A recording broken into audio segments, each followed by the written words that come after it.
Raise your hand now or forever hold your peace. Okay. You don't mind that? They say they can hear. Well, we'd like to welcome you on behalf of the New Hampshire Fish and Game as well.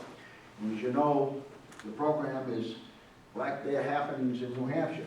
But before we get into that, I want to give you a little bit of background on New Hampshire Fish and Game.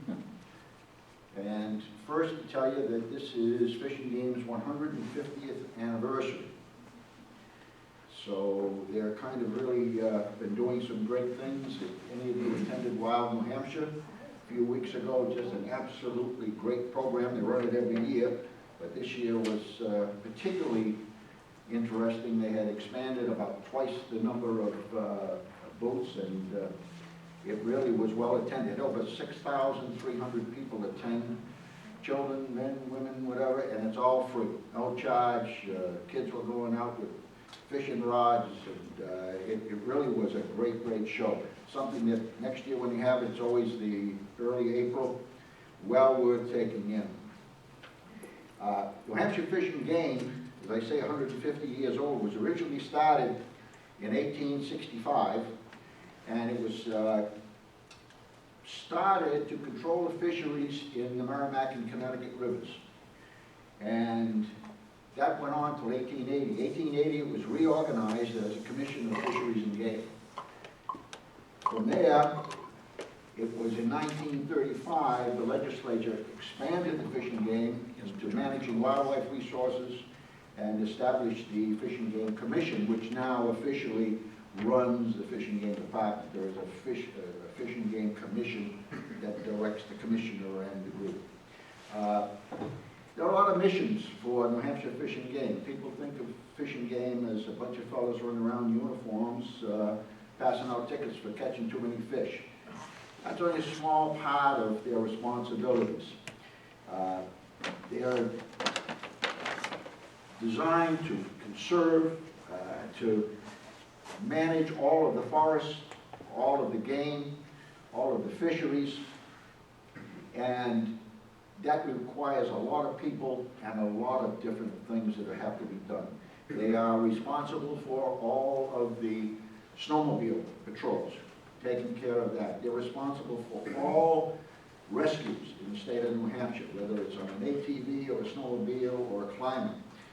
By law, our brilliant legislature made that one of their responsibilities to take over and do all rescues in New Hampshire.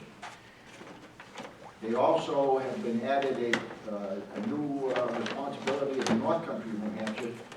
In the last legislature deemed it that they should be responsible to enforce traffic laws north of the Notch. In their infinite wisdom, bottom of the law, they said, New Hampshire will not contribute any monies to Fish and Game to provide them with the monies to fund this. So as New Hampshire Fish and Game basically over the years has depended on license sales to generate the funds to pay people. License sales are dropping dramatically. It's not a hunting society anymore, and much to everybody's dismay, fishing licenses are declining as well. So their income from that source is declining. The state of New Hampshire had appropriated, a couple of years ago in the biennium, had appropriated a whole $750,000 to Fish and Game to try to get them through that biennium. The legislature just this past month, passed a new law in the state of, or not a law, but they took the new budget and cut out any funding for New Hampshire Fish and Game. Now, if you have interest and you have an understanding of what's involved with Fish and Game and what they really do, the last chance to save anything is on May 5th at the Senate budget hearing. If you would get up there and speak. And this is a flyer up here on funding New Hampshire Fish and Game. If you want all of the information, want to understand what's involved, take one of these. The only way to stop it is to contact your senators and let them know how you feel, if you feel strongly about Fish and Game continuing in the roles that they've been doing. So So it's something that needs to be looked at, and it certainly needs to be addressed, because also Fish and Game is responsible for all boat launches in the state, water patrols. They're involved for all of the environment as far as ponds and lakes and rivers and streams. They have biologists that do all of the testing in these programs to make sure that we have clean water, that you've got fish that are good to eat. They test all the ponds, and also have a very large program for non-game species. We protect a lot of things. I don't know if you know the kind of blue butterfly, which is New Hampshire's state butterfly, really only survives because we've brought in some, what do they call the eggs for butterflies from New York, because they do have chimeras up there, and what we have for population now is all around the Concord Airport and the Pine Barrens. And we have to burn the Pine Barrens off every year so that they'll have a place to feed, because they only feed on a lupin that grows only in those Pine Barrens. So there's a lot involved there. We also have a program going right now to reintroduce the cottontail rabbit. The New England cottontail rabbit hasn't been seen in a long time. They've started over in Portsmouth area by reintroducing, we're breeding rabbits in a park in Rhode Island, bringing them in, and much to our dismay, this past winter was so bad that we lost most of the population. What happened, because of the deep snows, the rabbits are on top of the snow, and it exposed them to the raptors and to all of the other species that feed on rabbits. So we wound up with a sad situation going on over there. In addition to some of the projects that they do, we also print a tremendous amount of literature to make it easy for families to Wild New Hampshire, brochures on all of the wildlife that's available in New Hampshire, bumper stickers to make people aware that there are bears there and you need to be careful if you're camping, what you do. Outdoors Women Program brochures. Great program for women who are interested in knowing how to get along and in the outdoors. And it's not on hunting, just on hunting and fishing. It's got a long list of things that you can do if you go to that. We have this magazine called Wildness that's sent to anybody who contributes to the non-game fund. That you get every quarter. Matter of fact, I found one that was last year, the feature article in last spring's issue was on conserving Hinman Pond in Hooksett. And they had quite a lengthy article on the Hinman Pond area here. Are you people familiar with that? It's quite a wildlife story, and it's right here locally. This is a picture of Hinman Pond. Where is it in Hooksett? It's Down by Head Pond or? Clay Pond. It's also next to Clay Pond. Oh, Clay Pond is in Hinman Pond. And that whole area has been protected. So it was quite an interesting article. That was in Wild, New Hampshire, called Wild Units. Here's another brochure, Wild Times for kids, what wildlife depends on for food. So there's lots of things that we do in addition to enforcing laws. And it's all done to try to make young people and older people aware of the value of wildlife and the value of the clean outdoors. Another very interesting thing that we do is we print a calendar every year. Probably the finest wildlife calendar you'll find anywhere. You pay 15 bucks at BJ's on a discount for a calendar that doesn't have anywhere near the photography that we have in our calendar. It's available to buy. You can buy it on the website at New Hampshire Fish and Game, or organizations can contact Fish and Game and they'll make you a deal to use it as a fundraiser for your programs. If you want to raise some money, it's a good way to go out, support Fish and Game, and also provide your friends and neighbors with a nice calendar. And then if you do donate, as I mentioned, to the non-game species for birds and fish and all of the wildlife, we're doing a big project on turtles. There's a problem with us losing a lot of our natural trails. And most all of our problems are because there's too many people, too many houses, too many shopping centers, and we're just taking away their chance of a place to live. The Wildlife Journal comes out 6 times a year. You can subscribe to it. Just fabulous photography of New Hampshire wildlife and stories on what's going on in the state to try to, I wouldn't kill myself on that one, before I'm done here.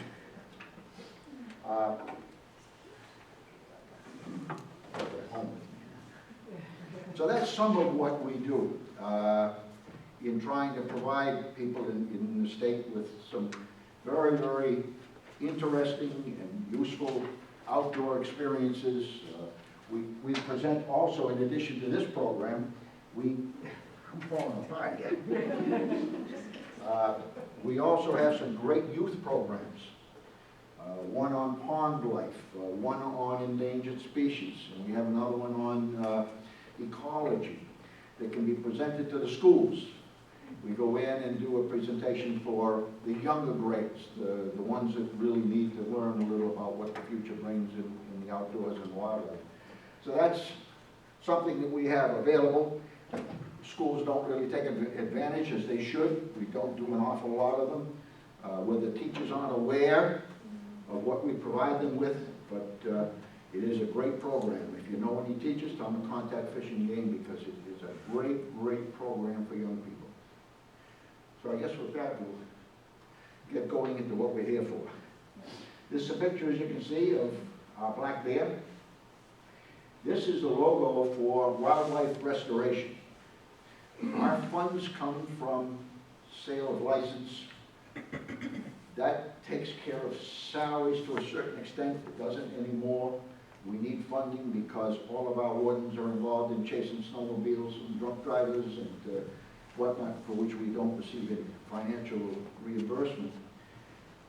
But wildlife restoration comes under a federal program. And back when the colonists first came, this is just, not all, but some of the wildlife that was available in the state of New Hampshire. There's the fisher, the mountain lion, the weasel, the eagle, a white-tailed deer, a wild turkey, the snowshoe hare, the gray fox, Mr. Black Bear, beaver, is an otter. This is the bobcat and the trout. That was some of the wildlife that was available when the colonists first arrived. But not, they certainly were interested in other things than wildlife just being out there. They decided they could make some money from it. Europe had been decimated as far as wildlife goes. There was next to nothing left in Europe. Europe needed furs, so our wildlife was trapped by all of the pioneering people who were here. Furs were sent to Europe, and a lot of money was made in doing that. That's a beaver hat. And I was told that it took 3 beaver just to make one hat. They so decimated the wildlife that, believe it or not, by 1750 there was not a beaver left in the state of New Hampshire. They were extirpated, gone. And in addition to trapping and selling and killing for food, this is what happened to most of our countryside. It was stripped for farming, because in those days you had to raise your own food, you had to have your own fields and farm and a place for your animals. So they stripped all of the forest. Well, that eliminated the place for the wildlife to live. By 1900, New Hampshire was 90% deforested. We're back now to about 80% reforestation. It has come back, but now we're losing, I think it's 17,000 acres a year are being eliminated for housing and for business use to build on. And one thing about the colonists, when they saw a chance to make money, they didn't let up. You got an idea of what they did to the buffalo. They wiped the buffalo out. They, by the millions, they killed them. They left the bodies and just wanted the hides. And the hides were sold for coats and all types of clothing that it was used for, so that there was just nothing left of the buffalo herds. Also the carrier pigeon. had been just about, well, it is gone now. The last one died in the early 1900s. There were so many carrier pigeons, they used to stand in the fields and hit them with a stick as they went by. They were all killed, put in barrels, and shipped for food to market. And they are extinct. The buffalo is not extinct, but there wasn't many left when they started.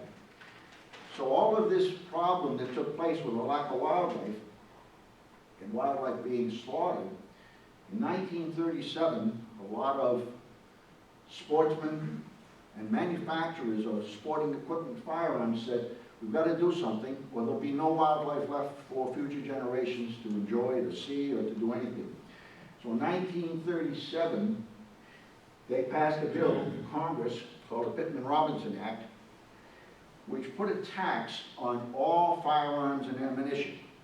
It was a tax of 11%. And those monies went into the federal government, but only could be used to give back to the states based on the amount of fishing and hunting licenses that we sold. So they would take that 11%, and it had to be used, when it came back here, it had to be used for projects that weren't to pay wardens. It was used for projects that went to further the hunting and fishing interest and get people different projects available. This is one, this hunter education. The funds that come back go to teach young people how to hunt, how to bow hunt, how to fish, and how to use guns. And this just shows a fellow buying a license at the Fish and Game Department in Concord. And the projects that are eligible when those funds come back are only those that promote enhancement of wild bird or mammal populations and are supported by State Fish and Wildlife Agency. And all of those monies have to be used for the public use and benefit of those resources, not for hunters and fishing. It's to be used for wildlife, all types of wildlife. We use those monies to reintroduce species.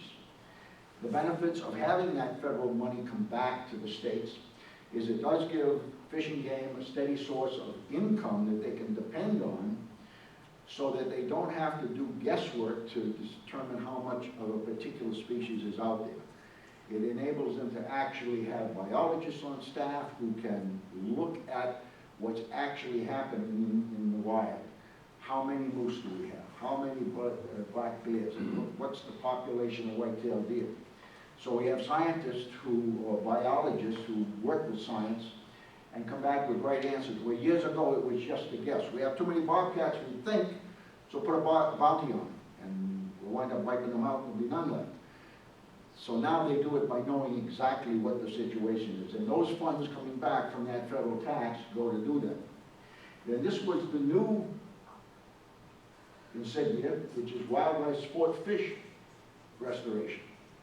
1952, I think it was, there was a Dingman somebody or other act, which put the same taxes on all fishing equipment, because the states needed those monies to ensure clean waters, to take care of all of the boating situations, and the monies, the same 11% tax is collected on boat fuel and on all fishing equipment.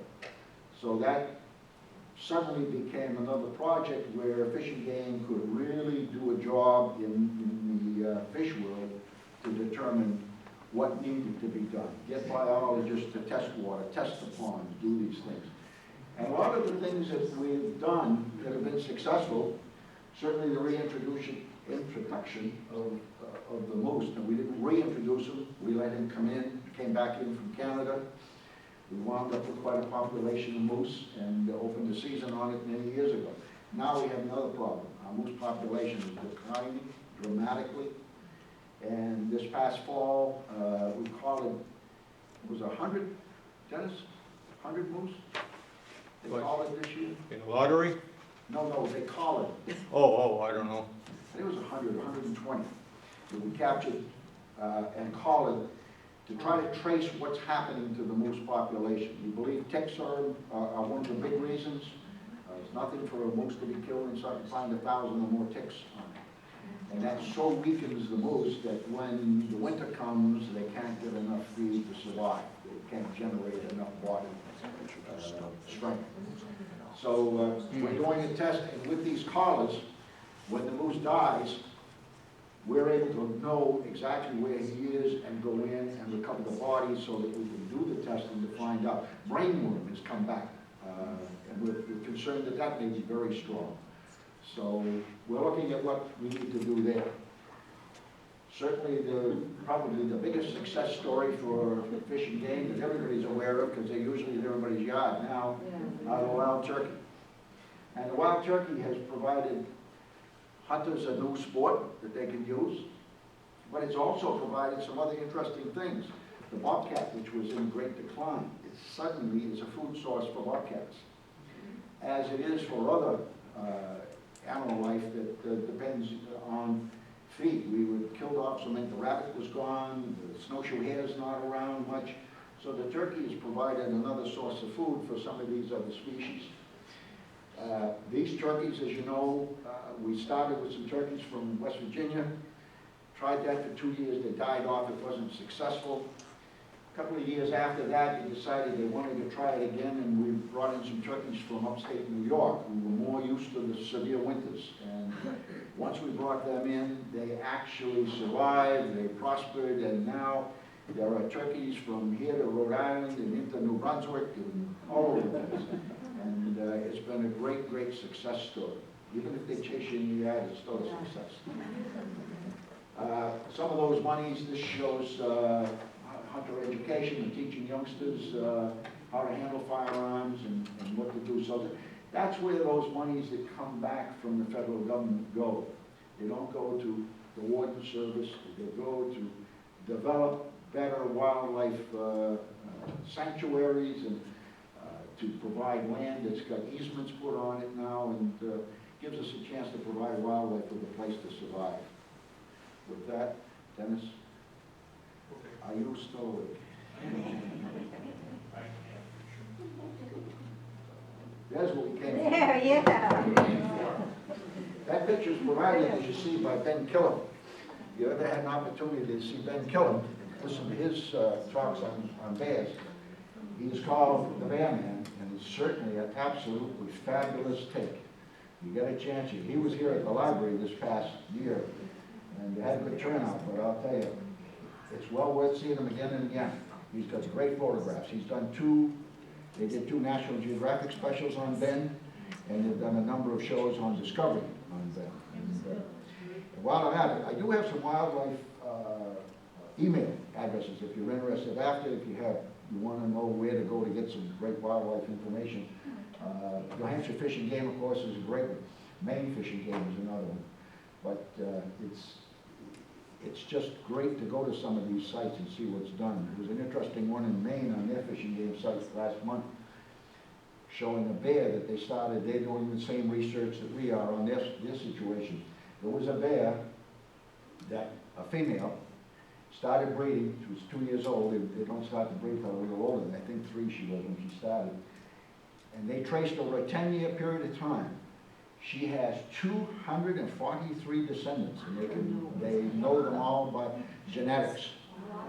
One bear, one female bear, 243 descendants. So they really will generate and grow if you give them the chance. So that Maine Fish and Game website also has some great information on it. I'll shut up. Ben Killam is in Lyme, New Hampshire. He's the only licensed bear rehabilitator in the state of New Hampshire, and he takes bears from Vermont as well. And what he does is he'll take the cubs that are minus the mother, and he will raise them to 1.5 years. At 1.5 years, he lets them loose, because that's when the mother would typically let them loose. He doesn't domesticate them. He does not do anything at all that would prevent them from fitting right into the wild. He does the same job the mother bear does. And he's got DVDs out there, if ever you come across them. Papa Bear is one of them. It's really worth buying it and viewing this thing. I mean, it's a terrific story. internationally known. He discovered a gland in a bear that, you know, we're going to talk about some bear biology, so this fits in. The gland in the bear's mouth and the upper part of the mouth, where the mother bear can eat something, and then she can transmit that scent of that food that she just ate to the cub. The young bear picks it up through that scent gland in there, and then baby bear remembers, this is what I'm supposed to eat. See, they learn very well. They're real smart animals, and they don't forget. They're like an elephant, great memory. And that's how she will teach them to eat. And Pendulum is the guy that discovered that gland in there, and it's called the killing gland. All over the world, that's the killing gland. Anyway, this is black bear. The studies on the black bear are funded by this federal money that Doug talked about. We had a way of doing some studies prior to receiving this federal money that enabled us to do scientific studies. We had a pencil and paper way of doing it. And we'll talk about that later. But then the scientific studies came in and gave us some more accurate numbers. The male and the female bear are what they call dimorphic. They differ in size. The male is a larger animal. He's probably 200 to 250 pound animal. Lady bear, she's maybe 100 and a quarter to 150 pounds. In the Northeast, our bears are all black. They have a brown muzzle. They might have a white patch on the chest, but mostly our bears are all black. Out west, you'll find different color phases. You'll find cinnamon, you'll find blonde, highly desirable by hunters for the different coats that they can get. But you won't really see that in New Hampshire. I won't say no because you never say no. Bear has a small head, rounded head, tiny ears, tiny eyes.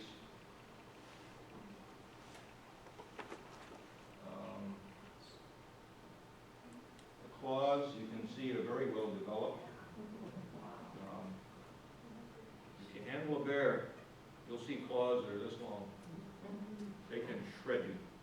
And they use these for shredding logs and trees. They're going after bugs and insects and eggs and larvae. The shaded area, the green, is their normal range. It's a little bit less than what their range, you know, historically was years ago. But today, this is where you'll find them. You'll notice that if you could see in the New Hampshire area, if it were coming up better, that along the coast, it would be white. You don't really see them along the coastline too much. Up in Canada, the northern coast, they're not up there. They're mostly in the colder areas, but they do extend down to Florida, and they do go down into Mexico as well.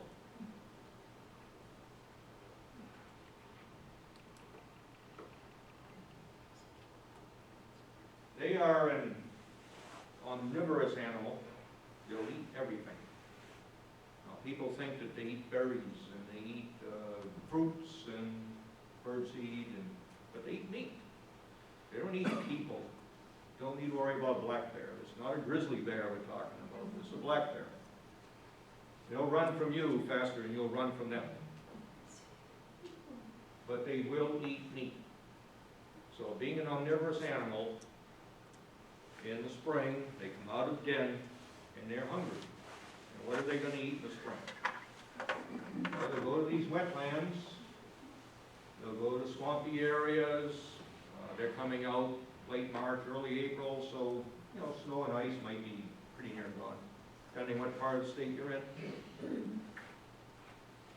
They'll go to these wetlands, and they'll go after shoots that are just coming up, if they can find them. But they will eat birdseed, Therefore, you're gonna take down your bird feeders 1st of April, that's always a recommendation, because they're hungry. And they're gonna go after bird seed, they're gonna go after garbage. They're gonna eat meat. They're gonna eat winter-killed deer, you'll find them in the woods and they'll eat them. And if you walk the woods in the winter, you'll find winter-killed deer. Not necessarily shot during hunting season and died off on the side, but just died of sickness, died of malnutrition, taken down by a predator and the remains are still there. The bear eats it. He eats fawns, baby deer. He eats baby moose. People say, baby moose? Yep, sure does, moose calves. And you know what he does? These animals, you know, a fawn doesn't have any scent. They're born scent-free, this is their protection. They have the spots on them, and they'll lay in the grass and the shades and the highlights, and they fit right in, very well camouflaged, and no scent. So the mother leaves the fawn, she's over here, come back a couple of times during the day, how many times to feed the deer, or she might call the baby to her. Other than that, the baby's on his own. So scent-free, bear can't detect them, and bears have just phenomenal noses. But the bear walks through the grass, he kicks the grass. He walks through and he kicks, and he's looking for deer, because he remembers. Remember I said they get good memories. Last year I found one here. The year before I found one here, and he's out looking again. When they find them, they eat them. So in the spring, that's their food. In the summer, they're going to move on to something that's going to put a little more fat on the body. It's got sugars in it. So they're going after berries, they're going after fruits, they're going after flowers and grasses. You'll see them up in the corners of fields sometimes, on the edge. Bears always like edge. And they'll be eating grass. Bird seed again, if they can get it, and garbage. And I'm telling you, garbage is a big thing with them. Well, now in the fall, we got to put fat on the body because they're going in a den. So for this winter shortage of food that they're going to experience, they need to go into den big and fat and heavy. They're going to lose weight in the den. These are very rich in carbohydrates. They'll put fat on them. So this is hard mast. Those berries that you saw for the summer, that's a soft mast. This is a hard mast. They'll eat acorns, they'll eat chestnuts, they'll eat beech nuts, they'll eat hazelnuts, they'll eat pretty much everything they can get hold of in the fall, because they're trying to pack on those pounds. But this is the thing that does it for them real big. Sunflowers, they love sunflowers. Sunflower seeds are real high in fat, protein.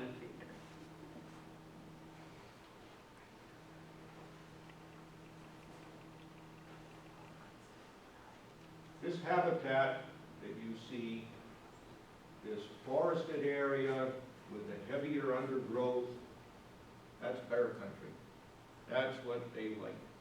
They'll get in there in the heavy stuff and they'll hide out. They're safe in there.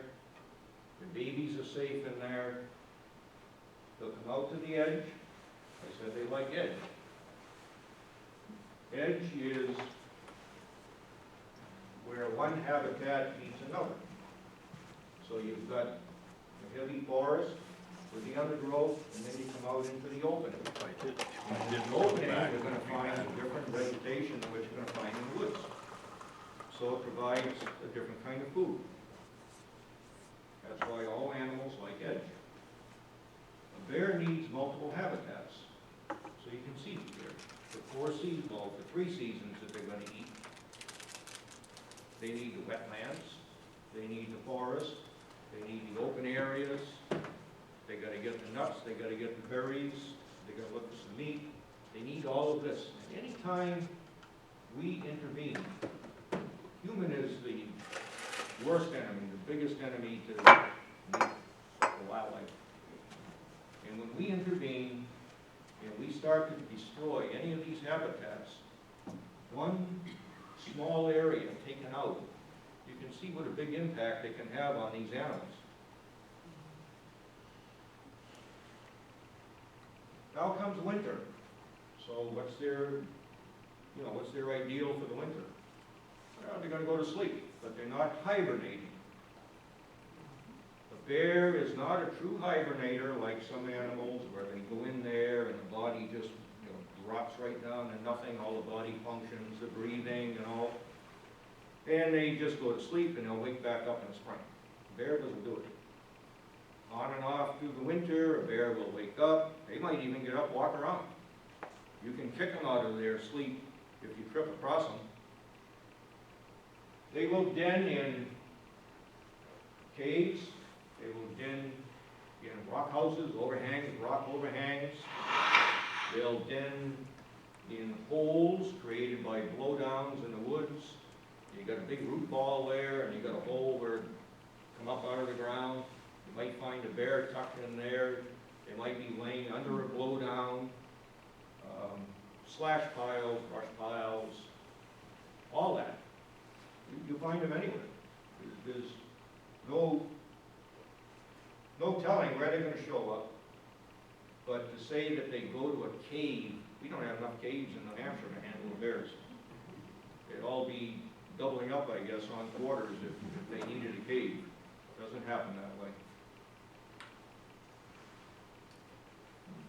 Now, they're going to breed.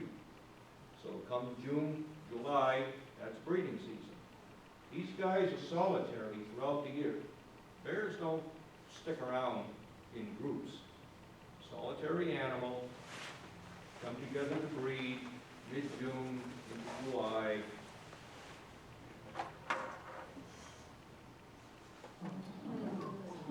And they will breed every other year. The female will breed. Female will breed when she is 3.5 to 5.5. A male, more like 6 years. A male can breed earlier. He can breed at 4 years, but